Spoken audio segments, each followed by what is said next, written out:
Private రంగ దిగ్గజ bank ICICI జనాన్ని తన నిబంధనలతో చావుదెబ్బ కొట్టింది. ప్రస్తుతం దేశీయ బ్యాంకులు పొదుపు ఖాతాలపై అనుసరిస్తున్న కనీస నిల్వలు 50,000 ఉంచాలి. ఇలా అక్కడ అత్యధిక మొత్తాన్ని ఈ బ్యాంక్ డిమాండ్ చేసింది. పొదుపు ఖాతా కస్టమర్లకు అతిపెద్ద షాక్ ఇచ్చింది.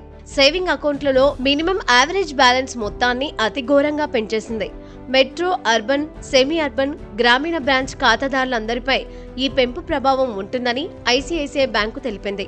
ఈ నిబంధన ఆగస్టు 1, 2025 నుంచి వర్తిస్తుందని స్పష్టం చేసింది. దీనితో చాలా మంది ఐసిఐసిఐ బ్యాంకు నుంచి పక్క బ్యాంకులకు పారిపోతున్నట్లు సమాచారం.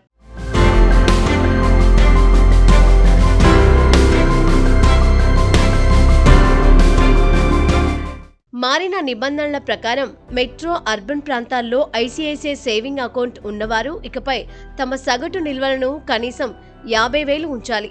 గతంలో ఈ పరిమితి 10,000 వరకు ఉండేది. ఇప్పుడు దాన్ని ఏకంగా 5 రెట్లు పెంచేసింది.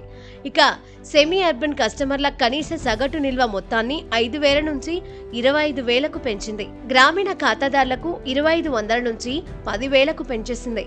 ఖాతాదారులు ఎప్పటికప్పుడు తమ నిల్వలను సరిచూసుకోవాలని, కొత్త నిబంధనల ప్రకారం మినిమం బ్యాలెన్స్ లేని పక్షంలో ఛార్జీలు కట్టాల్సి ఉంటుందని ఐసిఐసిఐ వెల్లడించింది. హెచ్డిఎఫ్సిలో గరిష్టంగా 10,000 కనీస నగదు మెట్రో, అర్బన్ నగరాల్లో అమలు చేస్తున్నారు.